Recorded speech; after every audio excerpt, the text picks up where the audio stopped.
says I'm live, so here I am. I think I'm looking a little rough today, and my camera thing just decided to go over. Yeah, it's half a minute here.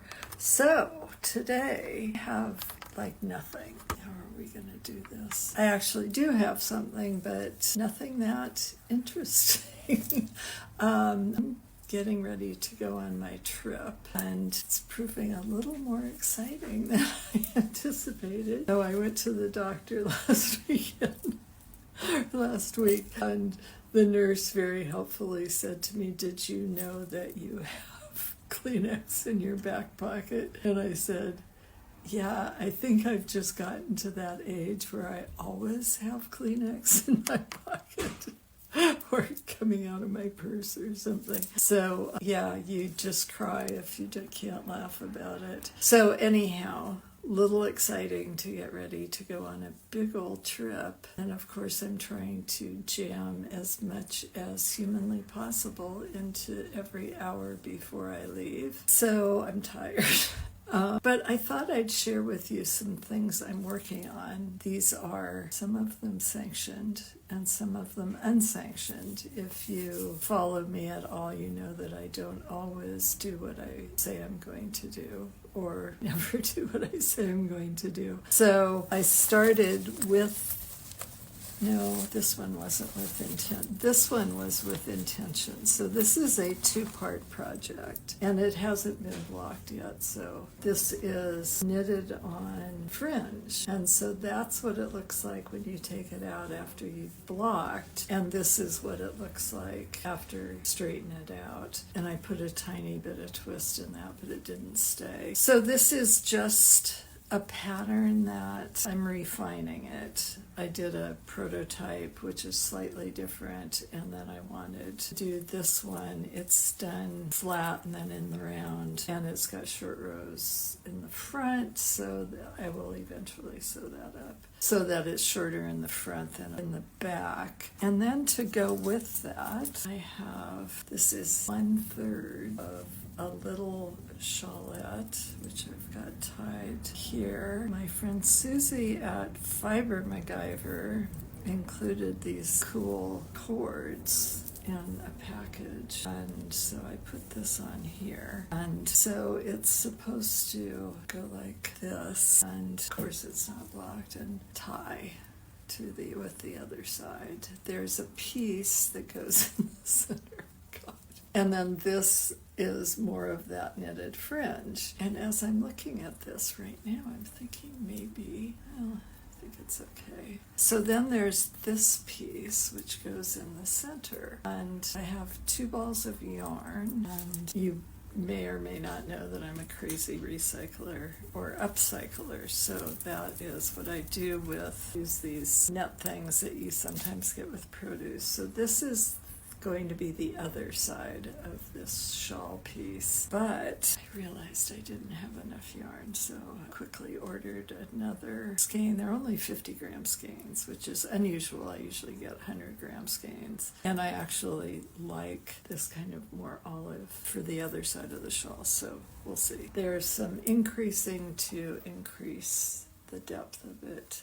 This will kind of curl over. So I'm working on that. I had intended to take the shawl part, this, with me on my trip, but kind of got addicted to working on it, so something else will go with me. I probably will be done with this before we go. And just moving this out of the way.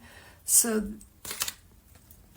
that I would have supposed to been working on at least one night a week, which I have been, many more nights than I should have. Okay, so then I picked this up, and isn't that a great color for me, that copper? I was not supposed to work on this at all, but I got really excited. It is a companion piece to this cowl, but it's more like a cozy that goes over. Try not to lose stitch. So this is just some yarn I had left over from another project. I try and use up everything. So I got this far and realized I needed to think about the decreases a little bit because it's in slip stitches, which are difficult to decrease in. And I've been putting these kind of, nothing really going on segments in so that I can decrease stitches, but then I have to have a plan for the stitch pattern after that. So anyhow, this has been fun. I'm going to run out of this yarn too, but I'm not getting any more.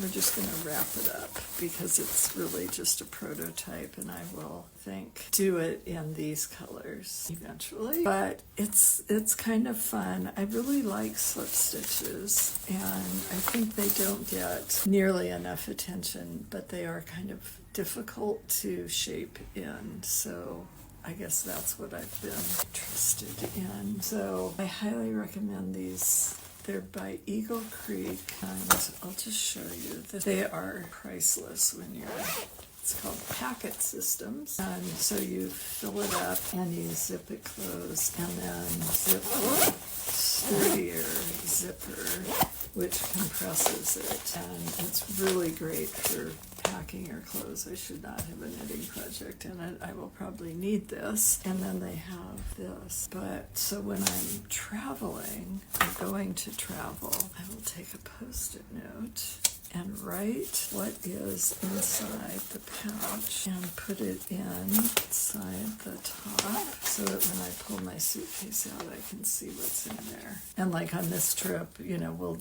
often be several days in some place, so I will likely unpack, and then you have to pack everything up, but then you have a hint of what to do, where to put things. At the end of my trip, I just jam everything in wherever, but where we're going, different places, and we'll need different kinds of things. Some of the stuff we're hauling around can just stay in the suitcase. So the yarn is all from Utopia for the shawl and the cowl. And then this is yarn that Jamie gave me, and it's called, so I usually have, there it is, I'm using a footy that I lost the pair to, and then I take binder clips, which are very handy, cheap office supply, and I put the label on that so I know. So this is called Sea Lace. It's 70% silk and 30% sea sill. It's absolutely yummy, and there's like 1,000,000 yards in it. 848 yards and a skein. So I love working with thin yarn, and this will be more like a flat collar rather than, so it will lay flat out, and there's going to be an overlay to it. So I was really testing out a couple of stitch patterns, and this column one I really like, but you do the same row round, like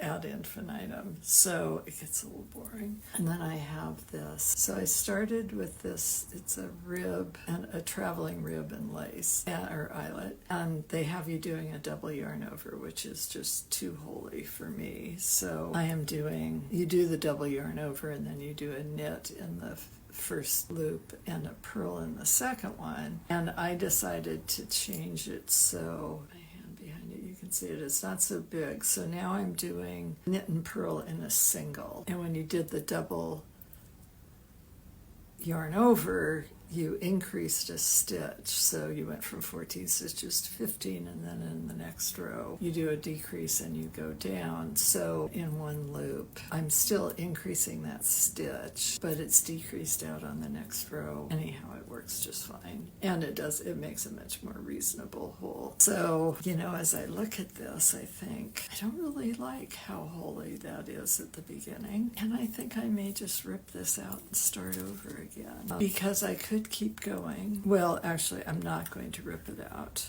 I am going to just bind it off, do a couple more repeats, bind it off, and just use it as a gauge swatch. I just said I've got 848 yards. I am not going to worry about losing this. I have another skein of it, and then I can take a gauge and really know where I'm going. So normally I would just do gauge swatch, like an I-cord swatch where you pull the yarn across the back. But since I got this far, it seems silly to just rip it out. I can always rip it out later if I need to, and I'll just use this as a swatch. So that's what I'm knitting on. What I haven't been knitting on, which I should be knitting on, and this happens too frequently in my life, maybe in yours too, so I'm knitting on something and it just becomes a slight problem. And so here I am, I'm on, long double points because I don't have needles the right length. Would never buy new ones because I've got a billion needles already. And so the needle that I need to put it on is a little too long for the stitches right now, but not long enough to do magic loop. So I just got annoyed and put it down, which is stupid because then I just got this big mental block.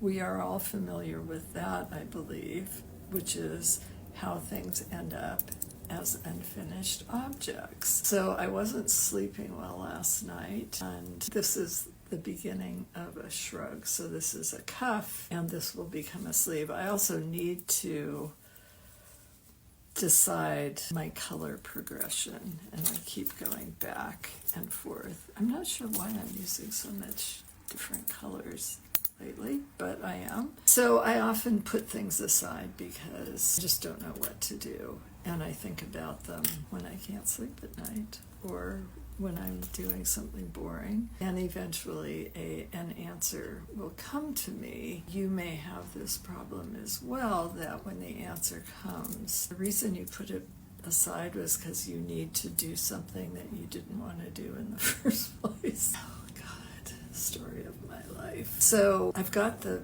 increases and everything worked out, but I hadn't really thought the whole color plan out. So I need to sit down and work on that. Sounds like a great project for the Super Bowl. I have many projects in that state, and the good news is I have been working on a whole new way to write my patterns to go with the pattern Tailor, which is nearly ready to go out into the world on its own. And so it's much easier for me to work through a pattern, and hopefully I'll get a little less bogged down. But then I have this thing that I'm going to be on the road for 3 months, which brings me to I've been madly purchasing yarn. You would think that Australia isn't going to have any.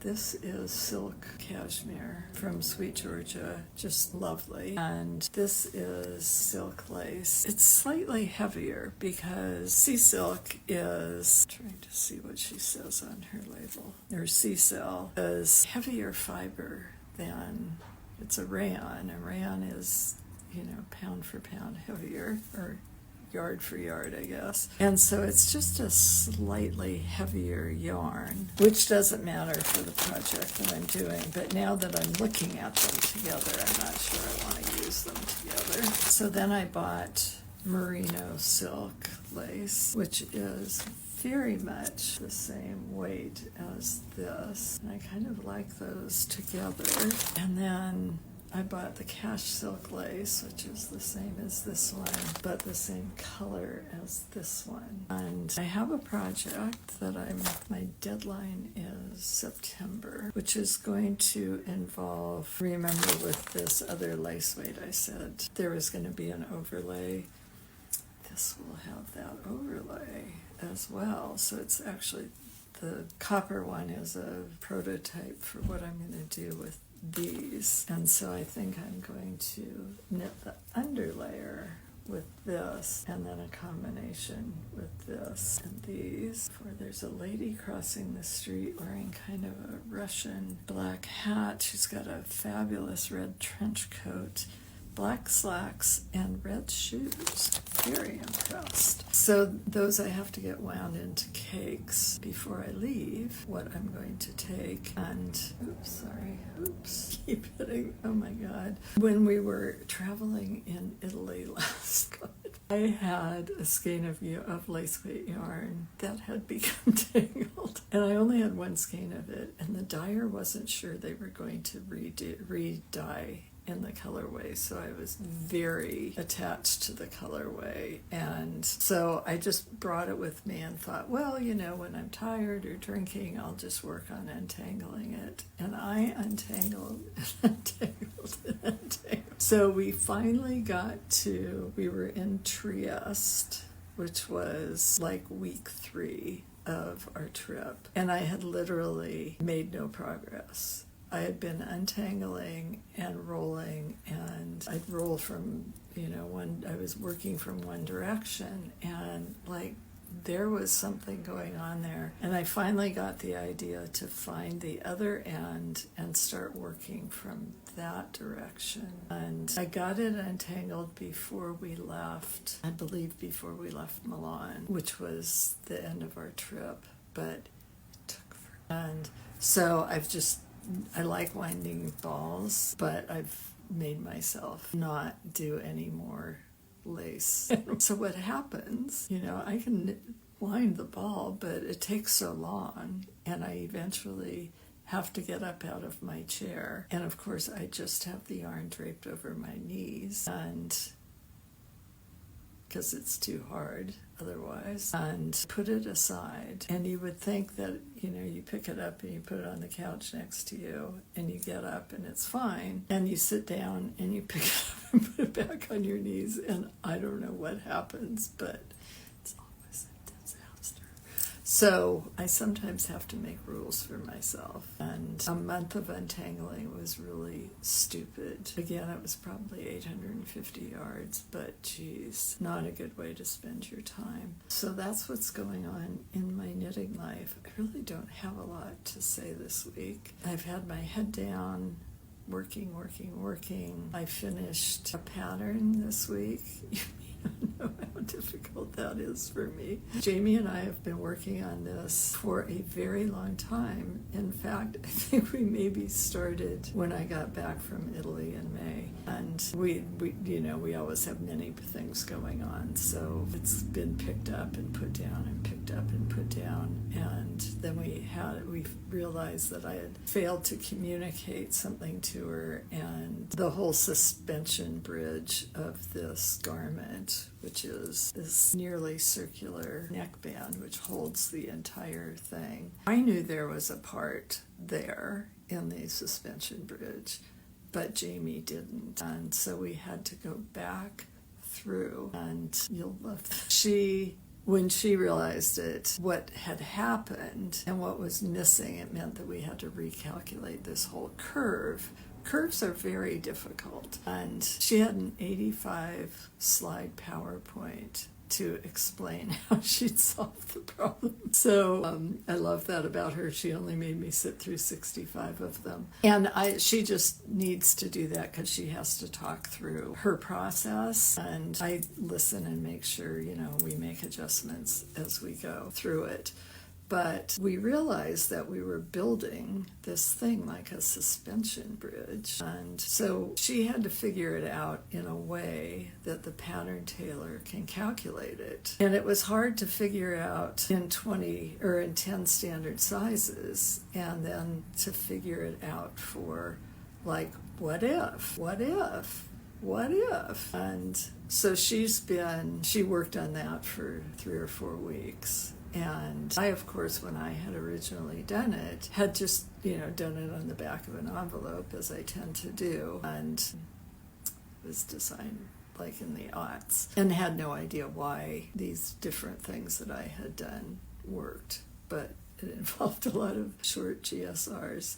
But Jamie needs to be able to tell a stupid thing, the PHP library, these things to do, and math or logic. And so she has to understand what I'm thinking, understand what I've done, then start saying, well, what if somebody does it in bulky yarn? What if somebody wants to do it and they want a higher neckband? All these things have to go into it. So it takes weeks and weeks of us chatting and going back and forth. And then once we finally get the numbers that work, I have to put them in my pattern. And the tedium of that sometimes is unbearable, and I'm prone to making typing errors. So Jamie now sets everything up so I can copy and paste it. It's a very involved process. But today I got the pattern back, or one version of the pattern back from my tech editor. I think we were on round 3. She said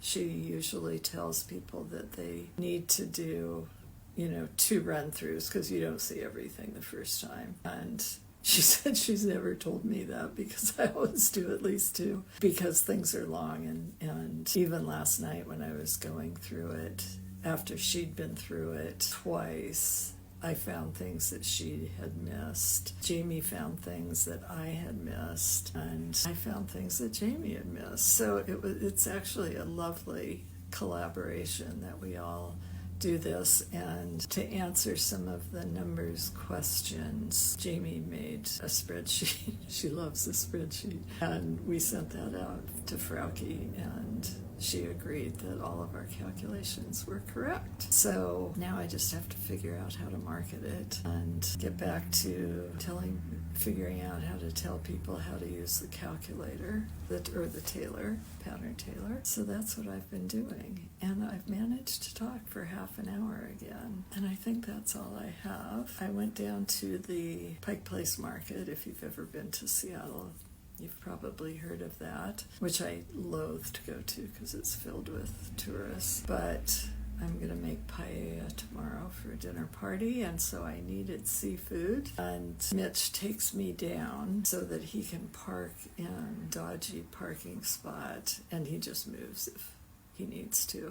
The rule is that if I don't see the car, then I check my texts, and he tells me where he is. So I went to get the seafood and needed chicken thighs for paella, and saw something else that I don't usually see at the butcher. So I was really thrilled to get that because we've been eating the same freaking thing all winter long, and we're only in February and we're sick of it. So got an old dish that I can revive for tonight. I am looking forward to my martini. We are watching we say Sami, but I think it's Sami Film Festival. So this is the Nordic people in Finland, Sweden, Norway, and part of Russia. And they herd reindeer. So depending upon your age, you may know them as Laplanders. One of the movies that we watched last night or films, I should say, they're mostly documentary. They were referred to as Laplanders, and they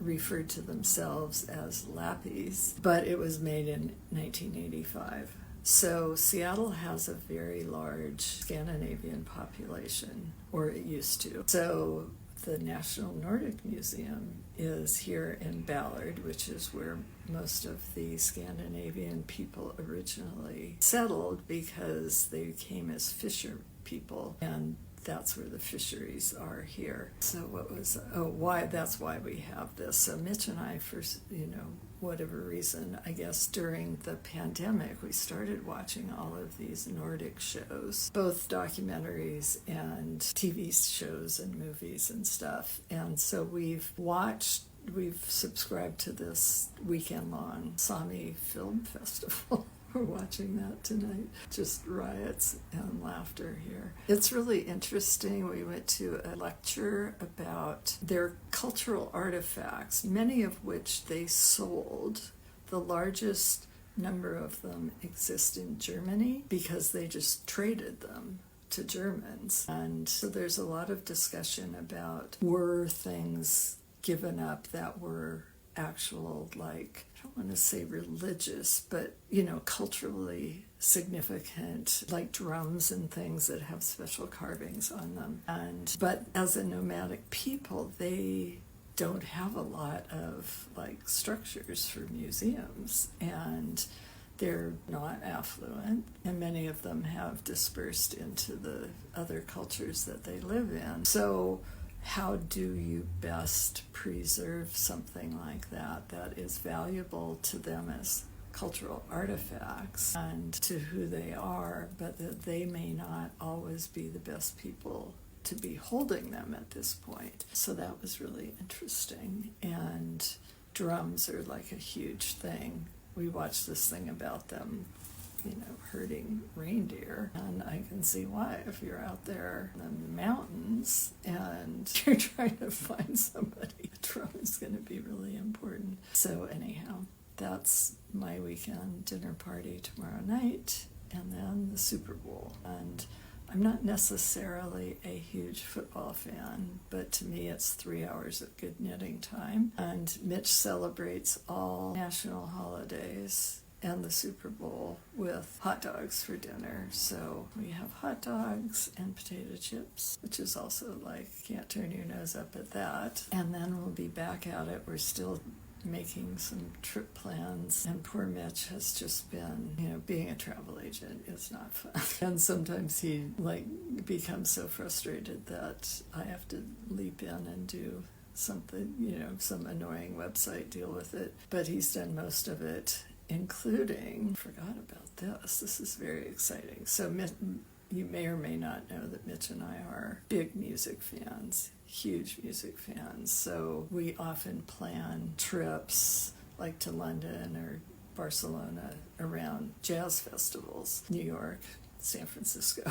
All of those places we have gone, Toronto, just see jazz. And we started out as like rock and roll people, but rock and roll audiences are really annoying. So we kind of quit going in the early 2000s to going to rock concerts, but we're huge fans of the National, and I have watched hours of their show in Sydney, Australia on Friday nights. And I've always said, well, if I go to Sydney, I want to see the National. They, of course, live in Brooklyn, New York, but those two things are just really connected for me. And so it turns out that the National is playing on the day after we get there. We have tickets. I'm so excited. I'm sure that the Australian audience will be just as obnoxious as they are here, but I'm really excited. And then in Melbourne, we're going to see Beth Orton, who's a singer-songwriter from England, I believe, and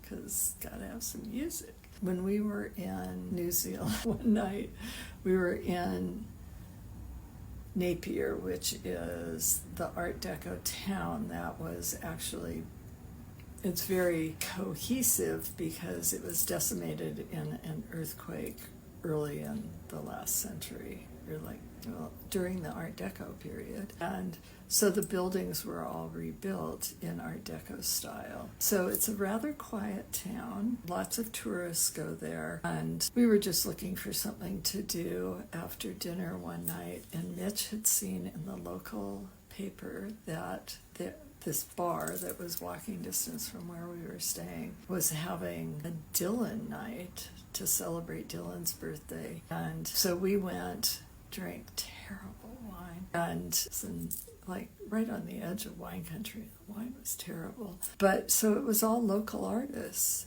who were playing Dylan. And so, they kind of played in different bands together. Most of them knew each other. And when I say local, from the area. One of the most fun nights we had in New Zealand, we're both big Dylan fans, and I love to hear other people play his music, so it was really fun. They weren't all good, but it was fun. So it's almost 5 o'clock, and Mitch is ready to do the music hour, so I have to gather up my projects that I'm going to do there. I'm working on my taxes. And then we're off to the weekend, so have a wonderful one. I hope that your weekend has lots of knitting in it, or other things you like. And if you're someplace cold and snowy, please take care.